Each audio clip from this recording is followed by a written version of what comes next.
Assalamualaikum warahmatullahi wabarakatuh.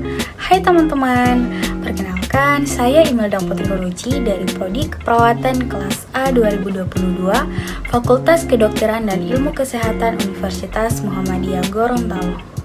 Jadi pada video ini saya akan memberikan edukasi atau penyuluhan tentang penyakit hemofilia. Hemofilia adalah penyakit keturunan yang mengganggu proses pembekuan darah. Gejala utama hemofilia ini adalah perdarahan yang berlangsung lebih lama. Penyakit ini lebih sering terjadi pada pria.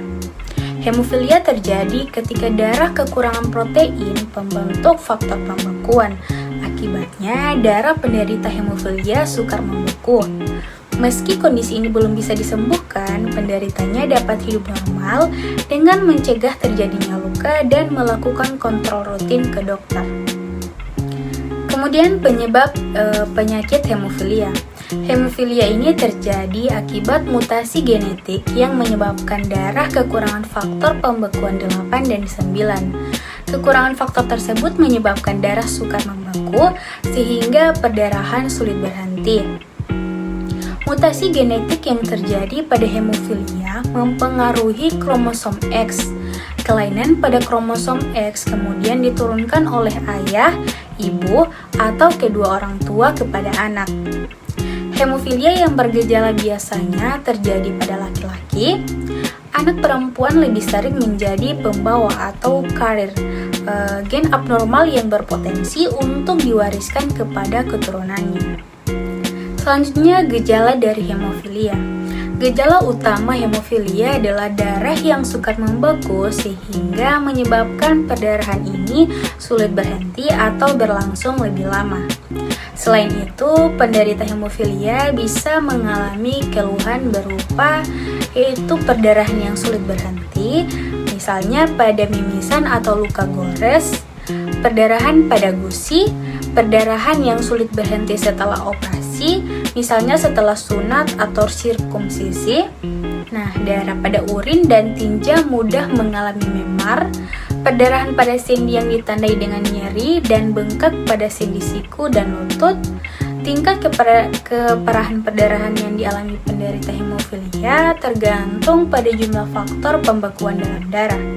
Jika jumlah faktor pembekuan darah makin sedikit, perdarahan akan makin sulit untuk berhenti. Pada hemofilia ringan, jumlah faktor pembekuan dalam darah berkisar antara 5-50%. Penderita hemofilia ini mungkin tidak menunjukkan gejala apapun, namun penderita bisa mengalami perdarahan yang sulit berhenti jika luka yang dialami cukup parah atau baru menjalani prosedur medis, seperti operasi dan cabut gigi. Sedangkan pada hemofilia sedang, jumlah faktor pembekuan berkisar antara 1-5%. Pada kondisi ini, perdarahan akibat luka kecil pun akan sulit berhenti. Penderitanya juga cenderung lebih mudah mengalami memar. Sementara pada hemofilia berat, jumlah faktor pembekuan kurang dari 1%. Kondisi ini membuat penderitanya sering mengalami perdarahan spontan tanpa sebab yang jelas seperti gusi berdarah, mimisan, dan perdarahan atau pembekakan di sendi atau otot. Lalu pengobatan hemofilia.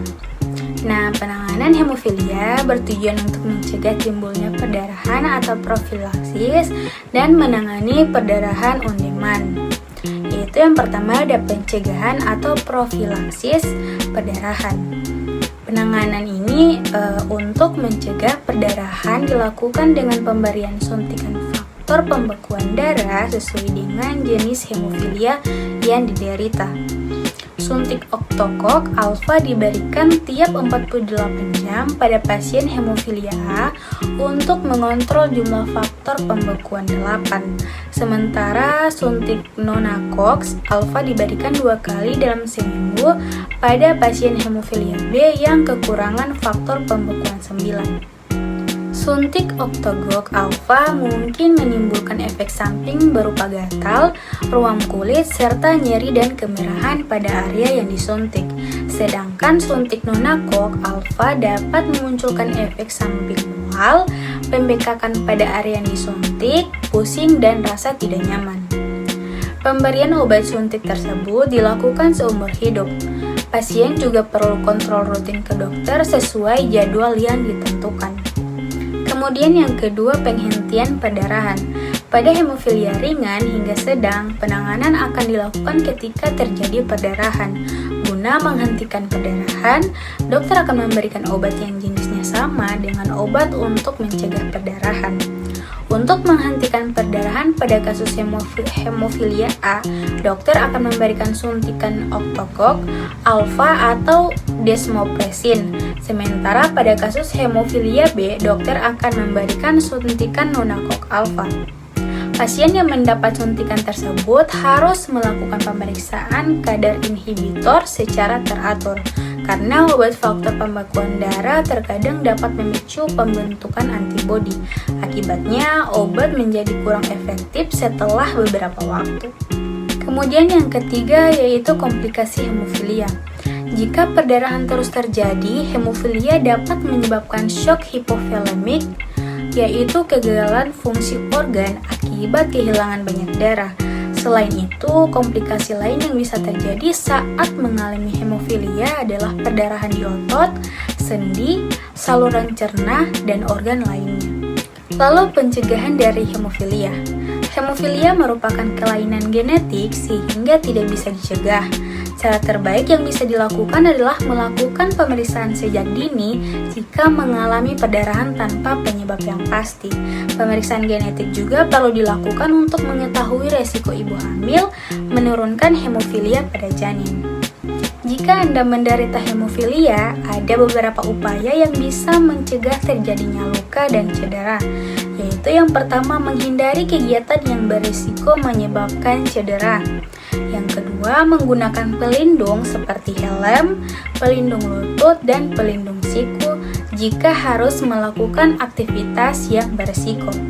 Yang ketiga, memeriksakan diri ke dokter secara rutin untuk memantau kondisi hemofilia dan kadar faktor pembekuan yang dimiliki. Yang keempat, tidak meminum obat yang dapat mempengaruhi proses pembekuan darah seperti aspirin tanpa resep dokter. Lalu yang terakhir yaitu menjaga kebersihan serta kesehatan gigi dan mulut, termasuk rutin melakukan pemeriksaan ke dokter gigi. Nah, itulah sedikit penjelasan penyakit dari hemofilia dari saya. Semoga apa yang sudah saya sampaikan, apa yang sudah saya jelaskan bisa teman-teman atau siapapun yang di luar sana menerapkan atau bisa memahami dari contoh-contoh atau dari tanda-tanda gejala dari penyakit hemofilia tersebut ini. Baik, lebih dan kurangnya saya mohon maaf. Wabillahi taufiq wal hidayah. Wassalamualaikum warahmatullahi wabarakatuh.